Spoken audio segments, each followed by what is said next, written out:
After another week of surging crime and anarchy across America, President Trump tearing into Democrat-run cities and vowing to stop leftist mobs. These cities, it's like living in hell. Chicago's an example. It's like worse than Afghanistan. They're anarchists. The big thing they want is they want to really destabilize our country, and we don't let them. They've created bedlam. They've destroyed very important things. I mean, you're also talking about statues of George Washington, Abraham Lincoln. They'd like to get Jesus. We're going to get tougher and tougher. And at some point, there's going to be retribution, because there has to be. These people are vandals, but they're agitators, but they're terrorists in a sense. The president isn't the only one fed up with what we've been seeing. A Chicago activist calling out Black Lives Matter for not focusing enough on the gun violence plaguing his community. The entire nation should be outraged when a 3-year-old is executed on the streets of Chicago and a 13-year-old young girl was killed on the west side of Chicago as well. It makes no sense to me if we continue to stand up against the system, but we will not stand up in our own neighborhood. Meanwhile, Sleepy Joe Biden under fire from the left for not embracing the radical defund the police movement. Political insiders are worried the Democrat base will reject Biden if he doesn't get on board. All right, Greg, what did you think about the president using the phrase terrorists when talking about the agitators and the looters? I don't know. I mean, I don't think words are enough anymore. I think that there needs to be some kind of action, and I'm not sure what it is, but what I find interesting is the gun violence in Chicago is a reality. What you're seeing going on in America is a racial hysteria. So why is one gaining attention and the other isn't? And I believe that the worst thing a black community can do as a whole is take advice from coddled, white, over-caffeinated, over-educated, under-experienced, left-wing individuals. Because look at the consequences. The black-on-black crime or the gang violence and the gun violence is ignored, but everybody's running around tearing down statues. So I want to end the race war that we seem to be experiencing today. I'm going to blow your mind with this, okay? There are more differences and conflict within whites than there are between whites and blacks. There are more conflicts and differences between whites than there are between whites and blacks. When you look at those pasty white wimps out there running around vandalizing and destroying property, I realize that I have absolutely nothing in common with these laughable losers. And in fact, when anybody looks at the TV, they realize they have nothing in common as a white person with these failures. So it's insulting to me, and it should be insulting to every white person, that you think that race binds us. It doesn't bind us. I have more in common with black winners than white losers. And that's the truth of all human beings. What ties us together is achievement and not grievance. So white winners and black winners are on the same side, and stay away from the white losers, because they are poisoning the minds of everybody. That will end racism if all the winners of every race and color join together and laugh at the losers. Yeah, I like that idea. Juan Williams, we talked about it yesterday. BET founder saying that a lot of black Americans just laugh at these, as Greg would say, pasty white losers tearing down statues and canceling TV shows because they think, that doesn't mean much. Well, I'm here to defend my white brothers. This is really wild. Look, I think what's going on here is President Trump is desperate. His poll numbers have cratered. And when he was asked last night on Sean Hannity's town hall meeting, what's coming next? What's your message? What's your agenda? He really didn't have much to say. He says he's experienced, he's great, everything will be great. So what he does, Jesse, is he takes a few instances of looting or bad behavior and he blows it up.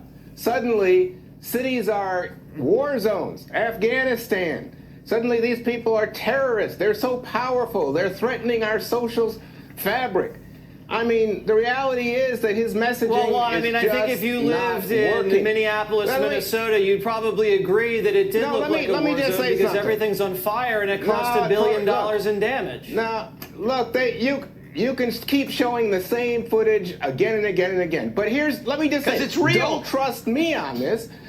Don't trust me. Listen to the Wall Street Journal. In their lead editorial this morning, they said Trump is headed for a historic loss as millions of Americans are close to saying that they can't risk 4 more years of this. They can't stand it. They're talking about suburbanites. They're talking about women. They're even talking about seniors abandoning Trump. And I think that's why he's engaged in this kind of horrible imagery and language, because he doesn't have a message. He's not killing people in Okay, well, I Chicago. think- He's not looting, Juan. These things are actually real. They're not fantasies.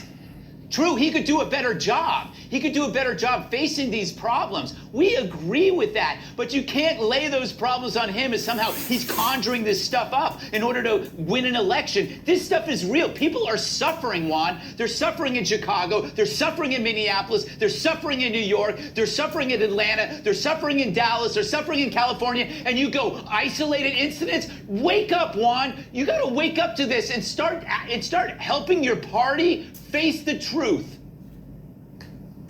Well, I think the truth is we've had black on black crime in this country for a long time, and I think the incumbent is Donald Trump. If he was about healing, reconciliation, if he was doing something to deal with those problems, maybe he'd have a better case. Well, what maybe the he'd fuck have did something to say Barack about Obama do for bringing 8 years? Americans together. But Nothing. he doesn't have anything Okay, let's to say, move so it to he's back Emily to because Get the the president has fuck pushed outta police here. reform and the B. Tatum have to come out, and I have to articulate to you very clearly what really went on in Daniel Pruitt's case.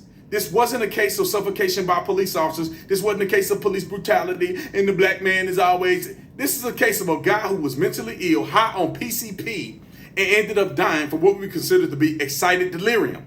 Excited delirium. That's what this is. But people don't want to keep it real because they got a narrative to push. So let's start from the beginning. Let's start from the top. Mr. Daniel Pruitt, and I know they want to make him out to be, oh, he was changing his life and he was doing it, arrested 37 times. You have to be living a life of perpetual criminal behavior for you to be arrested 37 times.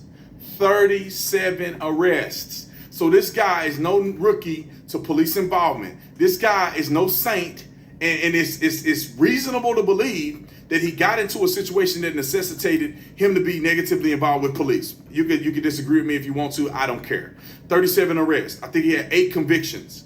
And when you look at it, 8 convictions, when they're looking to throw cases out every single day, whether you're right or wrong as a police officer, they throw this stuff out, they let people plead, they do all kind of stuff. That's why I don't believe in this lie that the social justice system, and not social justice system, but the criminal justice system is against black people. That's a lie.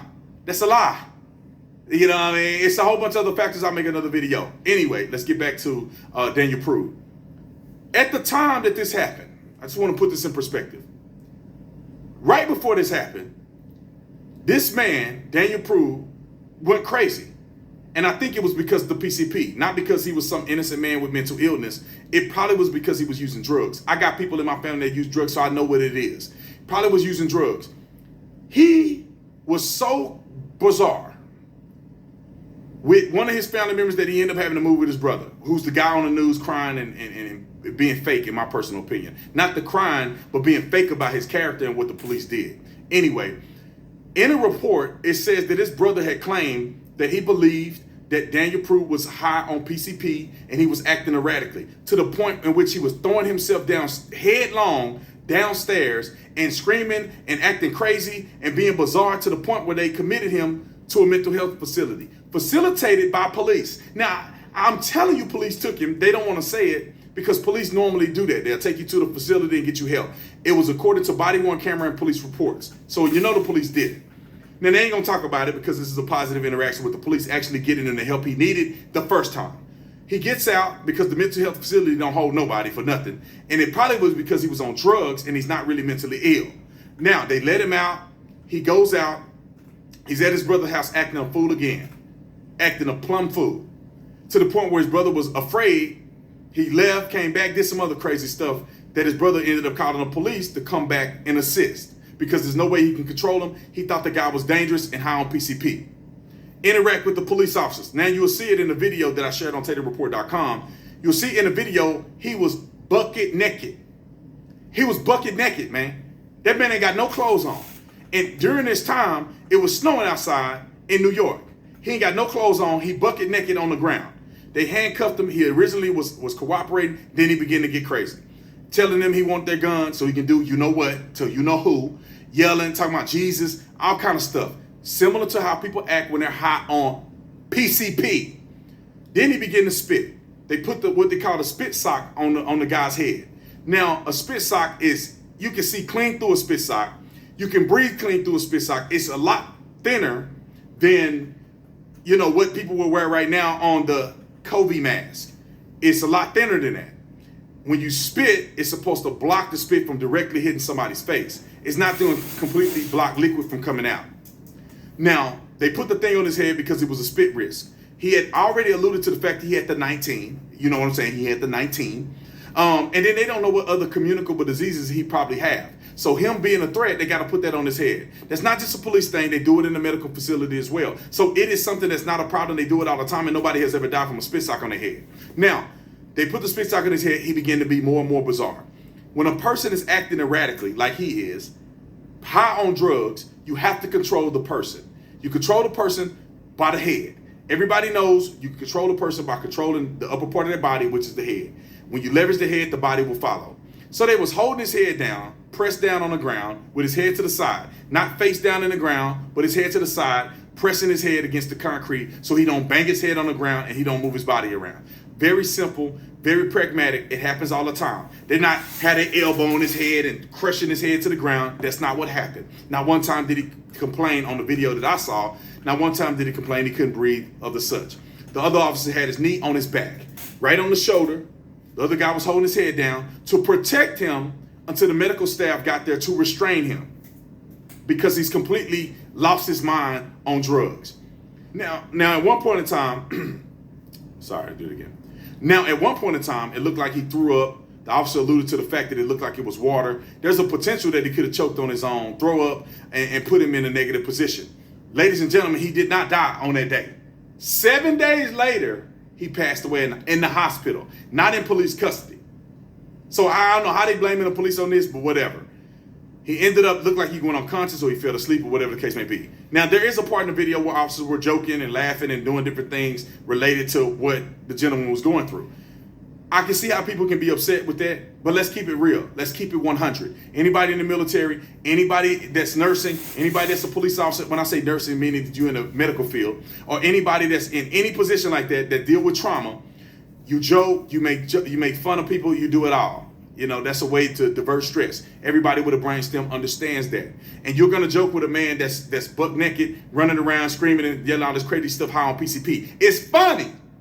Now, his family may not think it's funny, but I think that's why officers should act with a certain level of decorum because they know they're being videotaped. And if somehow he dies, do you want this plastered all over the news? Anyway, back to the subject at hand. People may have a problem with that. That is what it is. Did that kill him? No, it did not. So I don't have an issue with that. And I did it all the time. I used to joke about people all the time. Let's move on.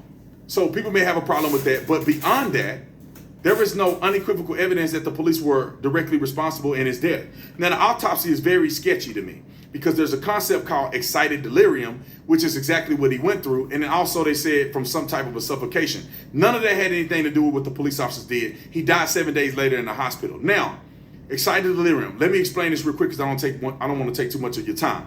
Excited delirium is a very simple concept. I think George Floyd suffered from excited delirium. And on the autopsy, Daniel Prude suffered from excited delirium.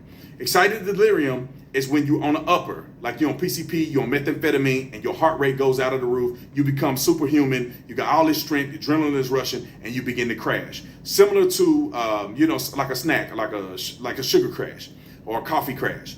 You take it, you begin to crash. But only in excited delirium, you begin to crash until you go into cardiac arrest. That's exactly what happened to this gentleman. He began to crash. When you watch the video on TaterReport.com, he began to crash all the way down to where I think he either went unconscious or he went to sleep. One of the two. When you get to that point, you begin to crash down to where you go into cardiac failure. That's exactly what happened to a lot of people. That's why they come to the concept, because that absolves police officers of responsibility given the fact that they cannot medically treat you on the street when you've ingested PCP. Now, people need to understand these things. Therefore, you have a better look on reality when it comes to these cases. Now, overall, I don't think that the police officers were responsible for his death. Could there be some things they could have done better? Yeah, let's evaluate that and let's partner on figuring out how we can make things better. He was 100% responsible for his choices because he was high on PCP. This wasn't the average black man that got gunned down or hurt because he was racist white cops. There was black cops on the scene as well. So the whole narrative is complete bullcrap. It's bullcrap. That's why B. Tatum had to clarify. Anyway, tell me what you think in the comment section. Am I wrong? Am I off? Or am I on to something? Comment in the comment section. Visit TatumReport.com. TatumReport.com where you can watch the full video because y'all know they're going to throw it off on here. You can watch the full video there. And for all you Trump supporters out there, if you want to support the president, you want to be updated, I got two. Was one of the most bizarre videos I've ever seen in my life. And there are some people who should be held accountable for this video being produced in the first place. Now, I'm not going to blame the person narrating the video or the young person who had what she had to say. I'm blaming the parents. Somebody need to whoop these people's behinds with a belt, probably 40, 50 years ago, because what you're producing, let me stop. We're going to watch this video together. I'm trying not to ruin it for y'all, but this is the craziest stuff I've ever seen. And it boils my blood that we're doing this to our youth in our society. Roll the film. My skin is not a threat. It's funny how the world has different time zones. How it could be Saturday on this side of the world and Friday somewhere else. Yet somehow the United States of America is stuck in 1920. The United States of America is stuck in 1920. There's a huge threshold of burden that's going to have to be proven in this video for that to make any doggone sense. 100 years, we're stuck 100 years ago? All that has happened in the last 100 years, we're still stuck 100 years ago? Let me let her finish. That was 100 years ago. Yet we're still fighting for our lives. Who fight for their life? You better not be talking about black folks. You better not be talking about black folks in America. We still fight for, let me let her finish. For a place here.